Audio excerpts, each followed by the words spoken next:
Soon we learn automatically to conquer all adverse thoughts, and only God thoughts and God feelings have residence in our worlds. Then do we truly have the armies of our thoughts and feelings so marshaled that nothing but God is able to enter. This is the degree of absolute mastery, where one attains the ability to make the divine principle manifest. Thus we are the basis of all spiritual power. You will find that it pays great dividends as you make it your work in life. You now see the dawn of a new day, and you do gain a greater understanding of the law. There is no more effective way to free your mind and world of discord than positively to know that your entire mind and body is the temple of the living God. You can also use this statement with the knowledge that through the silent but far-reaching influence of divine thoughts, all humanity, in fact, the entire universe, is benefited and raised by every constructive thought, feeling, and spoken word sent out by you. The more you think of the immortal love of God, the greater the enlightenment of humanity manifests. Thus you can see and understand in a measure the tremendous privilege and opportunity which is ours in assisting in the uplifting and enlightenment of mankind. What is more, it is our responsibility and our obligation to life to help erase or dissolve the negative in the world of humanity. And one of the most powerful ways to do this is by refusing to see, hear, or accept the negative, and consciously to send forth divine love to everyone and everything. Know firmly that the divine spirit of the conquering Christ transcends all discord. Know always that your will is the divine will, God's will, and that God is acting through you every moment. Each thought that you qualify with this master thought increases your willpower, and your willpower becomes so strong that your very thought is irresistible.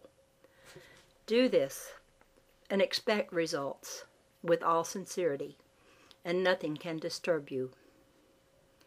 The persistent daily use of such strong positive words and thoughts, repeated with great intensity, develops dormant brain cells, and you soon know that you are the Lord in full dominion. Exercise your will and your word for all purposes, and you become the master of your own mind, and no longer accept the negative qualities in the world around you. As you are faithful over a few things, you become master over all things. Create through your word the condition that is rightfully yours, and you are the master over all conditions. Psychologists now state that the cells comprising the organism of our bodies have the power to receive impressions and carry them to the complete cellular structure of the human form. Also the power to recall impressions or memory, the power to compare impressions or judgment, and the power to select between good impressions and imperfect impressions. It is also well determined that the subjective or subconscious mind is the aggregate energy and intelligence of all of the body cells. By putting forth only divine impressions, all of the cells again become aware of the divinity of each cell, and they transmit this divinity to every cell of the human form. Were this not true, no photograph could be taken of the human form. As this becomes known to the individual, the will force of each individual cell agrees and works in harmony with the will of the organ or center to which it belongs and to which it will attach itself. It is the power of all of the will cells composing the organ or center, and it is brought into conscious harmony with the central will of the entire organism of the human body. Then, as we use the words, God I am, it is fully manifest through the entire body form. It also gives greater power to the next spoken word, such as I am God power, I am abundance, and so on. And through this word of power, I am free from all limitation. Question and answers. Question: will you explain what you mean by God? Answer: God is the principle by which we abide. You cannot put a definition on God. The moment you begin to define it, it is above that definition. A definition only attempts to crowd God into the quart jar of man's intellect. Question: some use the word God, some spirit, some principle. Which is best? Answer: the greatest word is God. You cannot set up a hypnotic condition with the word. With others you can. If you turn directly to the one point, there is the greatest accomplishment. You cannot utter the word God too often. Question: you speak of Jesus seeing the golden white light. Is that the highest attitude? Answer: we do not know. It was far above anything of an objective nature. Nothing of a lower potentiality can penetrate it. Question: what method should be used to contact divine power? Answer: there is no set formula. As we look upon it, the law is where we are always. If we definitely put ourselves in tune with the law, the whole universe opens to us. If the universe is open to us, and we see every condition of the universe, we are manifesting under this law, and we become one with it. It is done simply by knowing that we are one with it, never allowing any doubt or fear to enter. Question: is the Western world prepared to accept these things?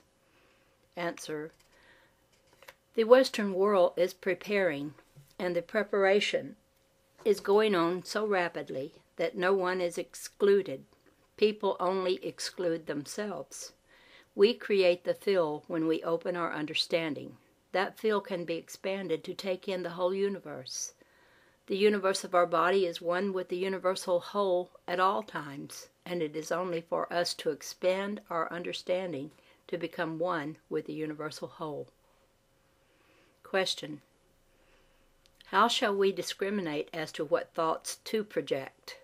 Answer: if we are not able to discriminate, we should give out love to the best of our ability and refuse to give out anything else. That will bring us to harmonious conclusions. Jesus placed love before everything else. Question: how does it happen that ever so often an avatar is sent to earth? Answer: the presentation or principle of what you would call the selection of an avatar. That person merely lives close to principle. The path which he shows or the life he lives becomes the path for all.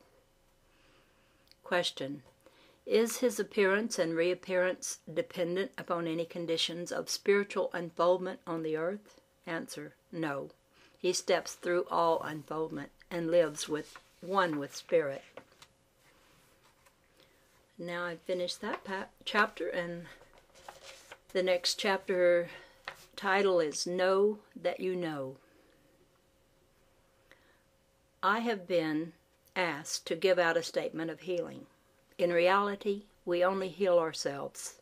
There is a very potent factor there, because the moment that you see the divinity or God within the individual, you and God are the majority, always. Now God, or that divine principle, knows nothing about imperfection. We know today that that is exactly what transpires at the healing shrines throughout the world.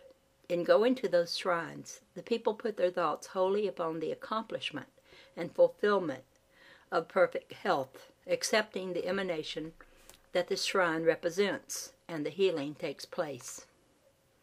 We can show you that in photography.